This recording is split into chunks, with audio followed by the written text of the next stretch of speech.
안녕하세요. 원탁국어 김선생입니다. 오늘 수업은 원탁국어 독서 1권 내용 2의 실전 연습 요약하기 6에서 10회 하겠습니다. 우리가 요약을 하는 이유는 독서 지문을 한 번에 빠르고 정확하게 해석하기 위한 것입니다. 요약 방법을 모르실 경우에는 원탁국어 1권 독서편 파트 1의 3 지문 어떻게 해석할 것인가 참조하시기 바랍니다. 자, 우리가 독서 지문이 힘든 이유는 지문의 길이가 길고 내용이 복잡하기 때문이고요. 또 하나는 문제가 무엇을 묻는지 구분하지 않고 감으로 풀기 때문이에요. 독서 문제는 내용 문제, 구조 문제, 보기 문제 이런 식으로 구분이 되는데 그 문제 유형을 구분하지 않고 풀기 때문이거든요. 그럼 해결하는 방법은 내용 일치 문제의 선지를 먼저 읽으시고 그래서 지문에 대한 정보를 얻고 가시는 거예요. 그리고 선지를 활용해서 지문을 이해하시면 빨라지겠죠. 그죠? 그다음에 문단별로 중요한 내용들은 스스로 문장으로 써보세요. 당분간은. 그 다음에 요약한 내용을 보고 서론, 본론, 결론 나누는 걸 구조 파악이라고 그러는데 서론, 본론, 결론을 나누고 주제를 찾으세요. 그리고 문제를 풀면은 내용 문제나 구조 문제가 수월하게 풀릴 겁니다. 자, 동영상 청취 후에는 여러분들이 지문을 해석하시거나 문제를 풀 때 적용해 보시기 바랍니다. 요약하기 실전 연습 6회 해보겠습니다. 자, 이제 문에 관한 설명문인데 전체적으로 내용일치 문제를 한번 볼게요. 문은 영역과 영역을 구분한다. 문은 내부 건물의 특성을 나타내준다. 문은 건물의 일부이자 경계이다. 문은 소유자의 사회적 신분을 나타낸다. 우리나라의 문은 그 기능에 따라 명칭이 다르다. 그럼 전체적으로 문에 관한 얘기인데 이런 내용들이 나오겠구나. 그럼 이걸 중심으로 내용을 읽으면서 요약하면서 찾아가시면 되겠죠. 하나씩. 문의 1차적 기능은 닫기 위한 것이다. 때문에 문이랑 항상 그 안에 있는 세계를 확정짓는 경계와 함께한다. 그래서 새끼를 두르거나 민가처럼 나물 하나 걸쳐놔도 경계는 생긴다라고 돼 있죠. 그죠? 그래 문의 기능은 경계를 설정하는 것이다. 그죠? 대주대 민가를 예로 든 거고. 자, 그럼 요약하면은 문의 기능 이렇게 하시면 되는 거고. 자, 나는 문의 성격인데 여기 뒷부분을 요약하시면 되는데 문이란 사람을 안으로 들어오도록 초대하는 것이 동시에 안으로 들어오지 못하도록 거부하는 서로 다른 모습을 가지고 있다. 자, 한번 생각해 보세요. 친구가 왔을 때는 문을 열어놔. 어서 오세요. 초대적이지만 밤에 우리가 문을 잠근단 말이야. 도둑. 너 집에 들어오면 죽여버려? 이런 식으로 거부의 성격을 동시에 지니고 있다는 얘기예요. 그러면서 문은 나와 남이 만나는 곳이며 성스러움과 그 속된 게 만나는 것이다. 이렇게 이해하시면 되는 거고. 그럼 문의 성격 이렇게 되는 거고. 자, 이제 여기는 서양의 문을 예로 들었는데, 그죠? 자, 문짝이 없어서 성립한 내래도 상관없어요. 요약이 잘 된 거고. 자, 문짝이 없어서 성립이 된다. 예를 들어, 그죠? 베네치아 신을 예를 들었죠? 그러니까 서양 같은 경우는 그냥 문짝이 굳이 없어도 어떤 경계만 지나잖아요. 그럼 그냥 너는 그 문을 통과한 거 이런 얘기가 되는 거죠. 그러니까 문짝이 없어서 성립된다. 그럼 서양의 문 이렇게 정리하시면 되고. 자, 여기가 핵심이겠죠. 왜? 서양의 문은 어떤데 이에 비해 우리나라 문 어땠다 해가지고 서로 대조를 시키면서 특징을 설명하는 건데 글쓴이가 해명하고자 하는 건 서양의 문일까 우리나라의 문일까? 당연히 우리나라 문이겠죠. 그죠? 그러니까 이제 이런 걸 중심으로 답이 만들어지고 중요한 내용들이 나온다는 얘기죠. 이 문단 좀 한번 읽어볼게요. 우리나라 건축에서는 바장 바깥쪽에 담과 문이 굳게 닫혀있어 일단 그 문을 통과하면 대개는 마당을 앞에 두고 건물이 뒤에 느긋하게 선수가 많다. 우리나라 건축에서는 집에 문과 울투레의 문을 따로 둔다. 이런 의미에서 우리나라 건축은 문의 종류가 많고 부여한 의미도 많다. 자, 여기서 중요하죠. 문은 외부에 대해 그 안에 있는 건물의 주요한 특징을 표현한 역할을 가지고 있다.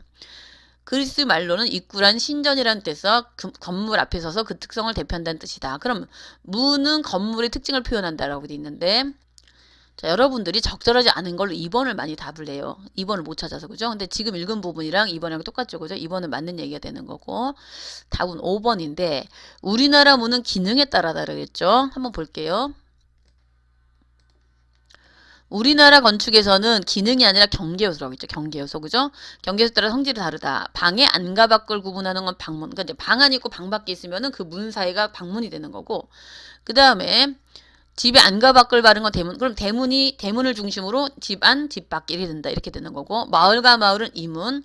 그럼 우리 마을과 다른 마을 사이에 있는 건 이문. 도시와 도시 경계는 성문. 그럼 성문을 기준 도시의 기준이 갈린다. 이렇게 되는 거죠. 일단 2번 답이 왜 5번이냐면은 기능은 서양에 해당되는 거 서양. 서양은 밥 먹는 기능을 한 건 주방이고 잠자는 기능을 한 건 침실이고 씻는 기능을 욕실이잖아요. 그죠?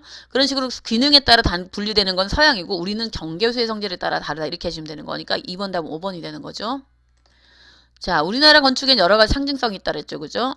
상징성이라는 건 이런 거예요. 문에다가 왜 부모님들이 보면은 문 부적 같은 거 붙여놓잖아요. 그죠? 이제 그 문 사이로 잡기나 이런 게 드나든다고 생각해서 그런 걸 붙여놓는 건데 그게 이제 일종의 상징성이라고 보시면 되는 거고. 자, 그다음에 소유자의 신분에 따라 다르다라겠죠, 그죠? 그 가난한 집 사람들은 그냥 거적대기 하나만 놓고도 그게 문이 되는 거고 부잣집은 큰 기와집 같은 데는 어떻게 돼? 그 대문이 크게 돼 있잖아요. 이제 그런 거 자체가 신분에 따라 다르다. 그러니까 문과 신분 이렇게 요약하시면 되는 거고. 자, 그럼 구조 정리해 주면은 나까지가 문제제기고 서양의 문이랑 이제 우리 문 그죠? 라마반 다 우리 문이니까 이런 식으로 그 구조를 나눠 주시면 될 것 같고. 그럼 이제 2번 답은 벌써 해결했죠. 그죠? 2번 답은 5번이다. 이렇게 보시면 되는 거고. 나머지는 다 찾으시면 나올 거예요. 요약하기 실전 7회 해보겠습니다. 각 집단의 상호작용 환경 적응의 여러 요소 가운데 가장 중요한 요소로 강력한 집단 조절 기능을 가진다. 포식은 그죠? 포식은 두 개체 사이 단기간에 일어나는 상호작용으로 포식자는 피포식자를 잡아먹고 다른 장소로 이동한다. 그럼 보통 우리 동물의 왕국 같은 그 프로그램 보면은 사자가 사슴을 잡아먹지. 그럼 사자가 포식자고 잡아먹히는 사슴은 피포식자가 되는 거죠. 그죠? 포식에 대한 설명이고. 이와 대조적으로 기생은 그죠? 그럼 포식과 기생 두 가지가 나왔네. 장기간에 걸쳐 일어나는 상호작용으로 기생충은 수주일간 또는 그 이상의 숙주에 머물러 영양분을 섭취한다. 자, 선생님이 기생충 약을 먹었다 치면은 기생충이 내 몸에 들어와서 내 몸을 숙주 삼아서 양분을 빨아먹는 걸 얘기하는 건데 자, 이 두 집단이 공통된 진화 과정을 거쳤을 경우 상호작용은 안정되고 두 집단은 이론 결과를 가져오는데 포식과 기생의 원리다. 가는 정리해주면 포식과 기생을 얘기하고 이것이 어떻게 돼? 포식과 기생의 기본적인 원리인데 집단 상호작용의 조절 원리이다. 이렇게 이해하시면 되는 거죠. 나는 그 중에서도 이제 그 기생은 빼고 포식으로 간 거예요. 포식은 피포식자의 수를 포용 능력의 한계를 넘지 않게 함으로써 피포식자 집단에 이익을 주고 역으로 안정된 상호작용은 포식자 집단에 풍부한 먹이원을 확보해준다. 그러면은 여기는 포식자와 피포식자 안정된 관계 여기가 중심 내용이니까 이렇게 요약해 주시면 되는 건데 자 이제 미국의 카이바 공원의 사슴 집단을 예로 들었죠. 근데 여기를 자 카이바 공원의 수렵 금지 구역 설정과 경과인데 우리가 이제 보통 포식자가 중요해 피포식자가 중요해. 보통 사자가 사슴을 잡아먹으면은 포식자 나쁜 놈, 피포식자 불쌍한 애 우리가 이렇게 생각하는데 여기서는 그게 아니에요. 누가 중요하다? 포식자의 중요성을 얘기하는 건데 여기 카이바 공원을 예로 들었는데 3,000마리의 사슴이 있었는데 인위적으로 뭐를 제거했어? 포식자 집단을 제거했죠. 사자, 늑대 이런 애들을 다 제거하고 나니까 사슴이 기하급수적으로 10만 마리가 늘었고 그죠? 그러니까 이제 여기 수렵금지 구역을 설정했고 그 경과가 이제 일이 진척되는 상황을 얘기했는데 이렇게 이제 진척이 되었다. 결과적으로 상호작용이 붕괴가 됐다는 얘기죠. 그죠? 나중에는 다 굶어 죽었어. 그래서 5만 마리로 줄어들었고 1만 마리만 남았다. 그 다음에 생태계도 파괴가 됐다 이 얘기죠. 그러니까 결국 인위적으로 누구를 포식자를 제거하니까 전 생태계가 막대한 피해를 받게 되었다. 집단 상황이 붕괴되었다. 그럼 여기 다라가 포식자의 중요성을 예로 든 거죠. 그죠? 예로 카이바 공원을. 자, 그럼 이제 만 한 번만 읽어볼게요. 포식자만이 환경 저항의 유일한 구성 요소는 아니지만 이에는 집단 상호자의 포식자가 가진 중요성을 입증해준다. 포식자는 피포식자 집단에서 약하고 늙은 개체를 제거해 집단을 항상 건강한 상태로 유지시킨 역할을 한다. 그러면 우리 한번 볼게요. 이런 얘기예요. 자, 선생님은 늙은 사슴이고 여러분은 그 이제 젊은 사슴이라고 쳐봐봐. 근데 저기 사자가 와. 그럼 우리 막 도망가. 근데 나는 빨리 못 도망가니까 잡아먹히겠죠. 그럼 결과적으로는 포식자는 피포식자 집단에서 병들고 늙은 개체를 잡아먹으면서 해서 그 피포식자 집단을 건강히 유지하는 역할을 한다. 이 얘기가 되는 거죠. 그럼 여기는 포식자 역할은 피포식자 집단을 건강히 유지한다. 이렇게 되는 거고. 자, 그럼 구조를 정리해 주면은 이렇게 되는 거죠. 나까지가 문제제기겠죠. 그죠? 포식과 기생 중에 그 포식으로만 한정됐으니까. 그 다음에 이제 여기인 다라는 예시가 되는 거고, 결과적으로는 누가 요게 되는 거죠. 그러니까 집단 상호작 강력한 집단 조절 기능을 가지는데 그 중에서도 포식자와 피포식자의 안정된 관계에 대해 설명하고 있다. 자, 그럼 2번 답은 3번이죠. 그죠? 집단 병역자를 제거해 노력하는 게 아니겠죠. 병들고 늙은 개체가 자연스럽게 잡아먹히면서 집단이 건강히 유지가 된다. 이 얘기가 되는 거고.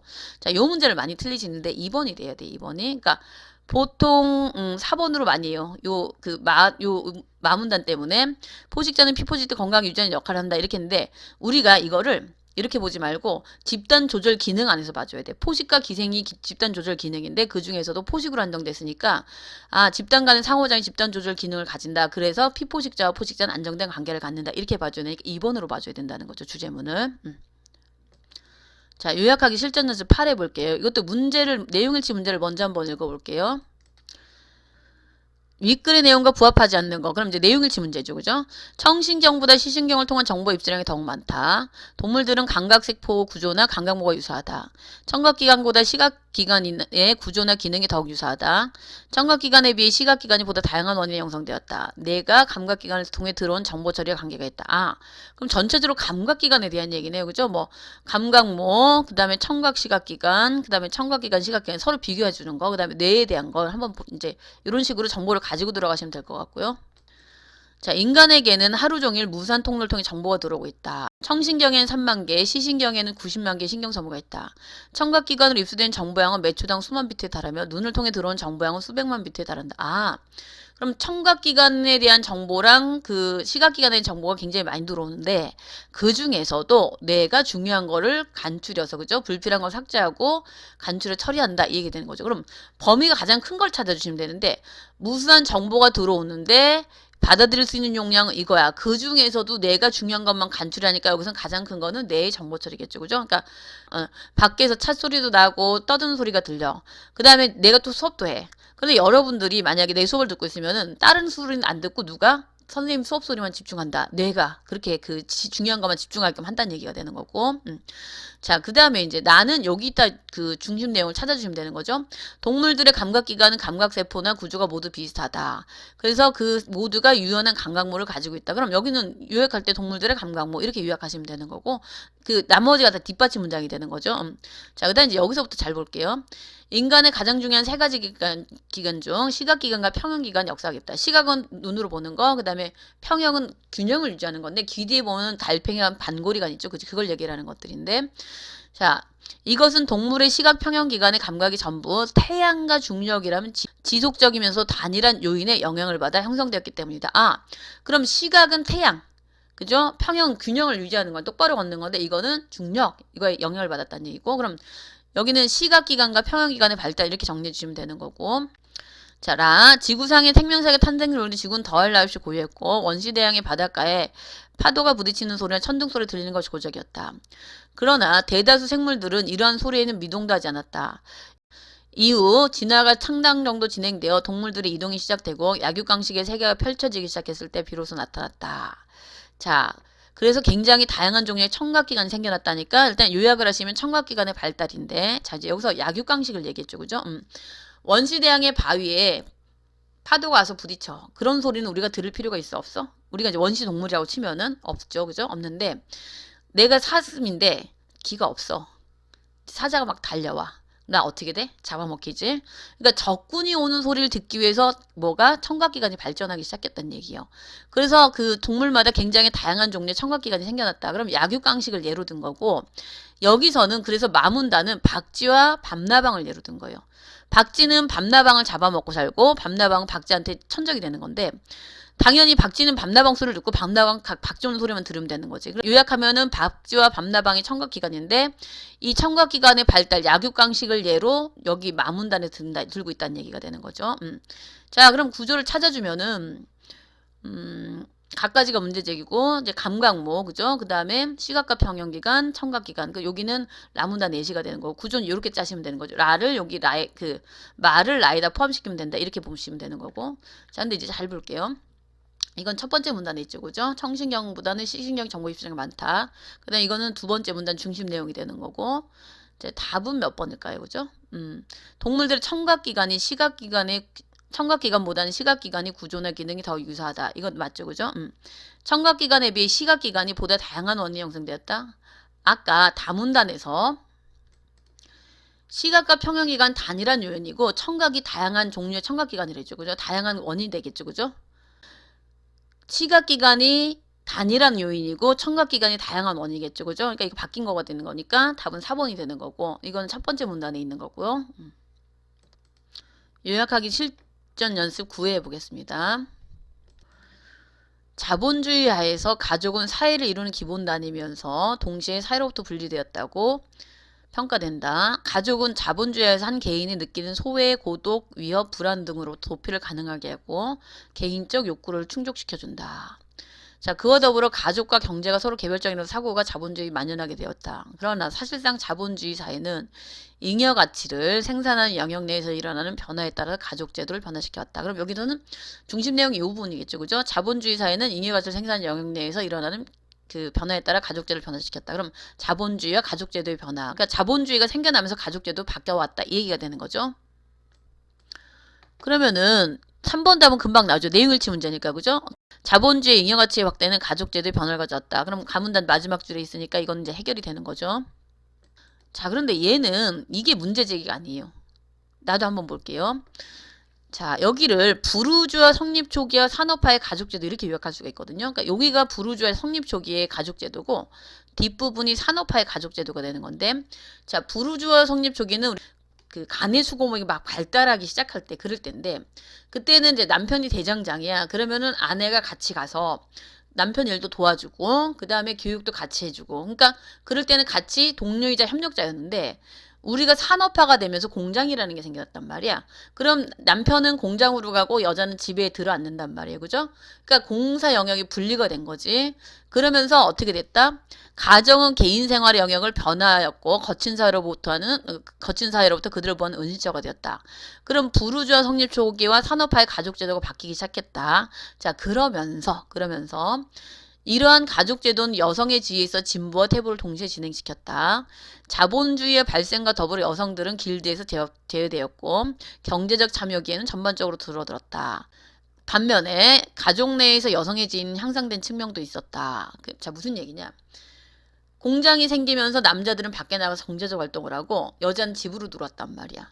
그럼 이제 어떻게 보면은 여자가 집에서는 지위 향상이 된 것 같지. 근데 사회에서는 그게 돈을 안 버니까 그게 되겠어요? 안 되겠어요? 안 되겠죠. 그러니까 이제 여기 이게 문제제기 전체적으로. 그죠? 자본주의가 바뀌면서 가족제도가 바뀌었고 가족제도가 바뀌면서 여성의 지위의 그 진보와 퇴보가 동시에 왔다. 자, 이제 그러나 그죠? 지위 향상이 가진 몇 가지 아이러니가 있다. 근데 정리를 보면 내적 자아를 실현한다는 면에서 보면 여성은 이러한 열등한 역할을 강요받았다. 그러니까 결과적으로는 여성들이 사회적 활동에서 배제가 되고 여자들이 가정으로 들어가니까 가정 내에서는 지위가 올라간 것 같지만 결과적으로는 자기 내적 자아 실현을 한다는 면에서 보면은 열등한 역할을 강요받았다. 결국 지위가 하락했다. 이 얘기가 되는 거죠. 자, 그래서 여기 시민계급에 속하는 여성들이 남성을 필요할 땐 성적 욕구에도 여성이 가질 수 있는 전시성이 중요하다. 전시성이라는 건 뭐냐면은 남편의 지위를 여자가 잘 과시할 수 있게끔 서브적 역할을 해주는 거야. 자, 예를 들면은 우리가 백화점 같은 데면 전시용 마네킹 있잖아요. 보여주기잖아. 그러니까 남편이 외교관이야. 그럼 아내가 그냥 어떻게 돼? 자기 자아 실현보다는 남편을 그 내주하고, 만약에 이제 손님이 온다 그러면 이제 뭐 그 요리사 불러갖고 요리하고 손님 접대하고 이런 서브적 역할, 그죠? 전시성이 중요하다는 얘기지. 그래서 이와 같이 얼핏 보기에는 가족 내의 지위 향상으로 보인 여성의 역할은 사회의 기본적인 정치 경제 생활을 철저하게 배제시킨 피상적인 것이었다. 그럼 결국 시민 계급의 여성 역시 오늘날 그 지위가 올라갔다 떨어졌다 하락했다. 그럼 봐봐. 다가 문제지기니까 진보와 퇴보인데 결과적으로는 라마에서는 하락했다라고 글쓴이가 판단을 하는 거죠. 자, 구조를 정리해주면은 다까지가 문제제기예요. 그죠? 자본주의가 바뀌면서 가족제도가 바뀌었고 가족제도가 산업화 시대에 이렇게 바뀌었어. 그러면서 가족제도가 바뀌면서 여성의 지위가 올라갔다. 그러면은 여기를 잘 보시면 답이 몇 번일까요? 이거는 문제제기를 찾는 거니까 5번이 되겠죠. 자본주의와 여성의 지위.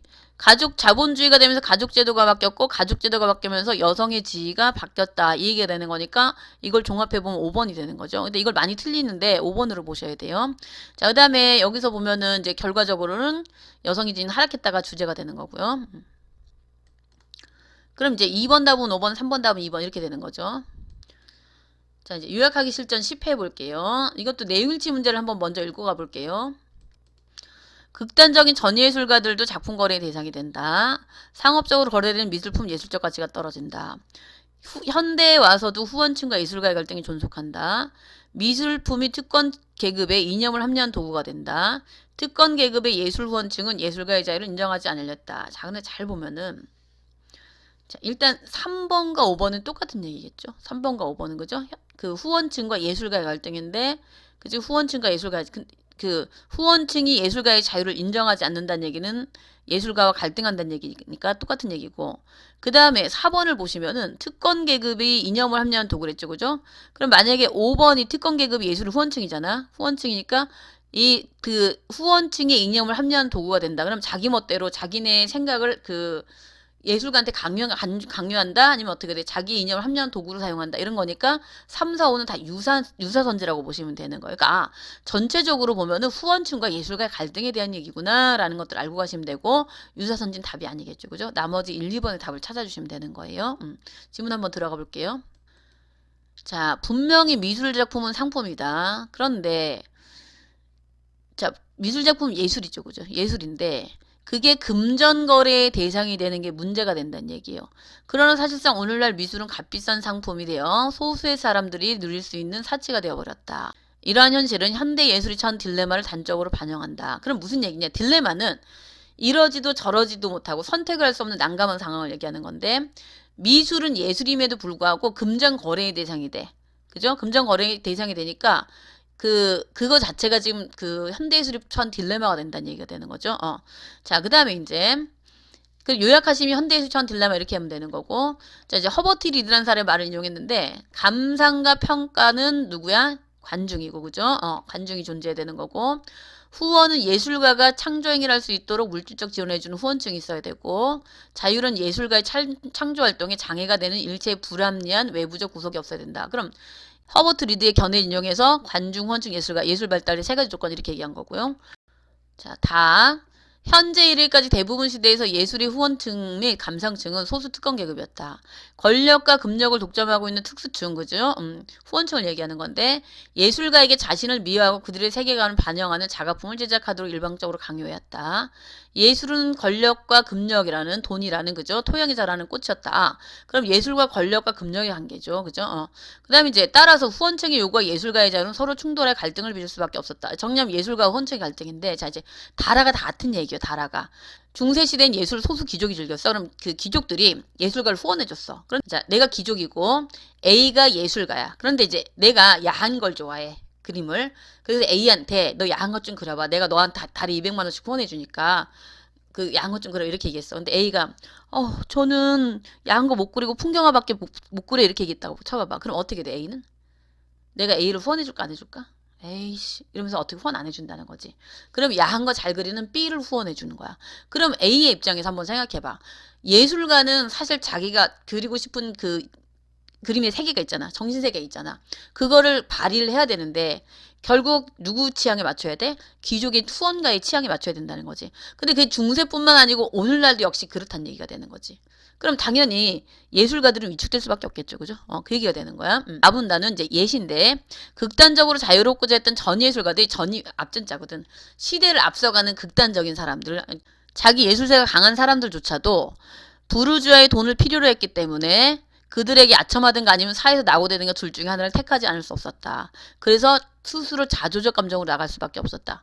마문단을 요약하면 전예술가들 이렇게 되는 건데, 그러면은 다라에 대한 예시로 마가 되는 거죠. 그죠? 그럼 정리해주면은 현대 예술이 처한 딜레마, 그죠? 예술이 금전거래의 대상이 되는 거고, 자, 이제 발달하기엔 세 가지가 필요한데 그 중에서도 후원가 예술가로 한정한 거죠. 그죠? 그래서 전예술가들은 나문단에 대한 예시가 되는 거고, 구현이 되는 거고, 그럼 현대사에서도 후원층과 예술가의 갈등은 존속한다. 그러면은, 아까 정리했듯이 여기는 다 맞는 얘기가 되는 거고, 답은 몇 번일까? 2번이죠. 상업적으로 거래되는 미술품은 예술적 가치가 떨어지는 게 아니고, 미술품은 예술품인데 예술이 금전 거래의 대상이 되는 것 자체가 현대예술이 처한 딜레마라고 했지, 돈으로 거래되는 미술품 예술적 가치가 떨어진다는 얘기 아니죠. 그죠? 2번이 틀린 거고 1번은 마지막 문단에 있는 거고요.